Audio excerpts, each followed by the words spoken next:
खुलुमबाय बे समाव बडलेण्ड इंखं टेलिभिजननि स्टुडिअ आं मिथिका नार्जारि दिनैनि गाहाय रादाबफ्राव दङ। देरगावआव पुलिस इनकाउन्टार सासे डाकाइतनि जिउ खहा। ट्रेक्टर ड्राइभार इनजामामुला 100 राङावनो 26 लाख रांनि रेन्ज रभारनि बिगोमा जाबाय। हाइलाकान्दियाव मेजरामनि साद' सुरां सिखारि हमदों। तामुलपुराव हाग्रानि मैदेरनि गाग्लोबनायाव सासे सुबुंनि जिउ खहा। बाक्सानि रपुहि समुवा बागानाव BLTनि 23थि मुंख्लं सान फालिदों। दानिया फैदोनि आबुं रादाबाव।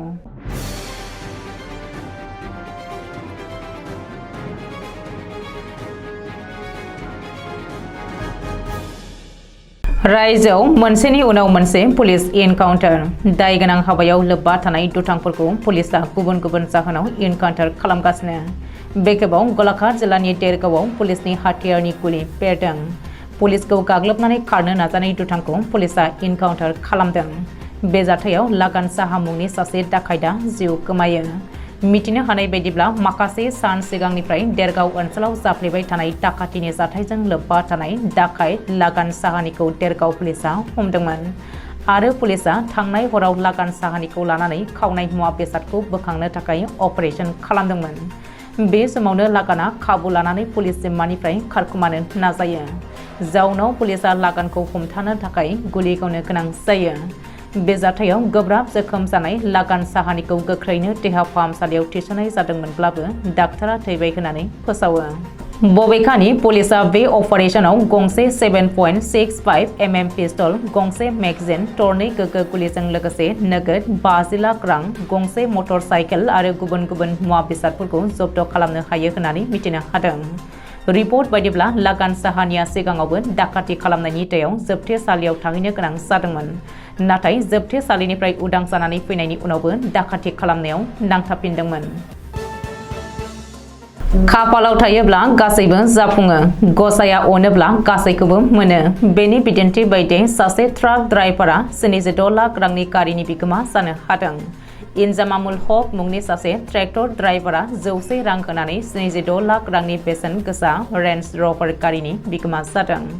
रायजोनाङै बयनिबो नोजोर बोनानै लानो हानाय हाउलि राज फोरबोखौ लोब्बा लानानै बानजायनाय लटारि खेलानि सेथि बान्था एबा 26 लाख रांनि रेन्ज रभारखौ इनजामामुल हकआ मोननो हादों। मिथिनो हानाय बायदिब्ला हाउलिनि साहा कालचारनि थागिरि इनजामामुला खामानियाव सासे ट्रेक्टर ड्राइभार। बियो हाउलि राजनि लटारि खेलानि गांनै टिकेट लादोंमोन। बेनिनो 478659 नम्बरनि कौपनाव सेथि बान्थाखौ मोननो हादों।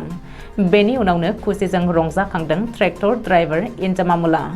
इनजामामुलजों लोगोसे ओनसोलनि सुबुंफोराबो गोजोननाय फोरमायदों। मख'नो गोनांदि सा सानजा ओनसोल नाङै मुंदांखा हाउलि राज फोरबोनि लटारि खेलायाव गासै मोन 22 बान्थाफोर दङमोन। हाइलाकान्दि जिल्लायाव साद' सुरां सिखारिफोर हमजादों। हाइलाकान्दि जिल्लानि हाग्रा बिफाना दिनै साद' सुरां सिखारिफोरखौ हमनो हादों। सुलुङाव फोरमायथिनाय बायदिब्ला हाइलाकान्दि हाग्रा बिफाना दिनै पाग्लाजरायाव नसुं रायजो मिजोरामनि साद' सुरां फालांगिरिफोरखौ आयेन बेरेखा हाथियारजों लोगोसे हमनो हादों। मोख्रा स्मागलिं खालामनायाव लोब्बा दङमोन हमजानाय सुरां सिखारिफोरा। बबेखानि हाग्रा बिफाना सुरां सिखारिफोरनिफ्राय गंथाम हाथियार आरो गंसे गारिखौबो जब्द खालामदों। सुरां सिखारिफोरजों लोगोसे माद' गोथै मोख्राखौबो जब्द खालामनो हादों हाग्रा बिफाना।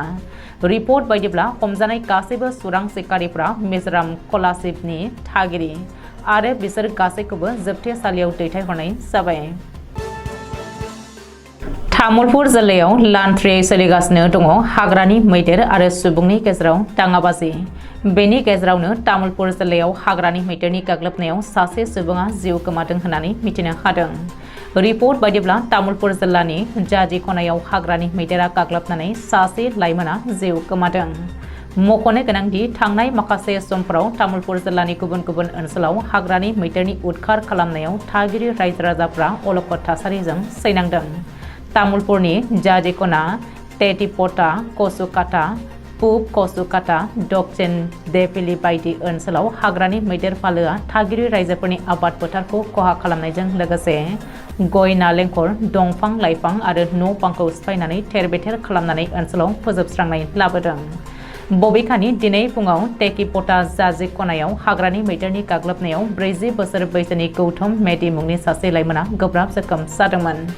जायगानि सुबुंफोरा गौतम मेदिखौ गोब्राब हालोदाव बोखांनानै फाहामथायनि थाखाय तामुलपुर गुदि सावस्रि फाहामसालियाव थिसननाय जादोंमोनब्लाबो देहा फाहामसालियावनो जिउ नागारो होननानै शिलंआव फोरमायदों। समबारखालि बाक्सानि रुपहि हालामनि समवा बागानाव सा 44 BLTनि 23थि मुंख्लं सान फालिनाय जादों। थांनाय 2011 मायथाइनि 11 डिसेम्बरनिफ्राय बडलेण्ड सोमावसारबोनायनि मुङाव BLTनि बिर जोहोलावफ्रा गावसोरनि जिउखौ बावसोमनानै जिउ गोमानाय बे सानखौ मुंख्लंफोरनि मुङाव मुंख्लं सान हिसाबै फालिबोदों। दिनैनि बे हाबाफारियाव फुंबिलियाव बाथौ आरजजों जागायजानाय हाबाफारियाव कक्लाबारि ब्लक कमिटिनि आफादगिरि शंकर बसुमतारिया सामलायनाय हाबाफारियाव सापागुरिनि बारग' MLA हितेश बसुमतारिया फिरफिला बिरहोयो। लोगोसे हेफाजाब होफायो सालबारि बियाबनि MCLA जय मुसाहारिया। मुंख्लंफोरनि जिउमानि गोजोन हास्थायनानैबो 1 मिनिट गोर्बोजों आरज गाबनायबो जायो। बेनि उनाव मुंख्लं खाम्फायाव आलारि बाथि सावनानै बिबार बावनाय हाबाफारिया जायो। खौरांनि गेजेरजों सालबारि बियाबनि MCLA जय मुसाहारिया बुङोदि दिनैनि हाबाफारि बायदियै 2011 मायथाइनिफ्राय जागायजेननानै 23थि मुंख्लं सान फालिबोनाय जाबाय। दिनैनि सानाव दुखुनांथावब्लाबो गोग्गाथावदि बिर जोहोलावफ्रा जिउ बावनानै BTC दानाय जादोंमोन। जेब्लायबो जों गासै मुंख्लंफोरनि थैनि सोलाय जों जि मोनदों बेखौ गोग्गानानै लानांगोन। BTC सरकारखौ खावलायदोंदि BLTनि बिर जोहोलावफ्रा एब्ला मुंख्लंफोरनि जि मोननो गोनां बेफोरखौ गोख्रैयैनो होनांगौ। बेनि सायाव माखासे बिथिङाव मुंख्लंफोरनि नखरानो रागा जोंनायखौ नुनो मोननाय जादों होननानै फोरमायदों सालबारि बियाबनि MCLA जय मुसाहारिया। दिनैनि 23थि मुंख्लं सान फालिनायाव बाहागो लादोंमोन सापागुरि समस्तिनि बारग' MLA तानेश्वर बसुमतारी, सालबारि जिल्ला लाइमोन PPFनि आफादगिरि दिलीप स्वर्गियारि, आगुनि BLT आरो गासै मुंख्लं नखरनि सोद्रोमाफोरजों लोगोसे ओनसोलनि मेलेमजिबिफोराबो बाहागो लाफैदोंमोन। दिनैनि रादाबा एसेनोसै। गोजोन्थों।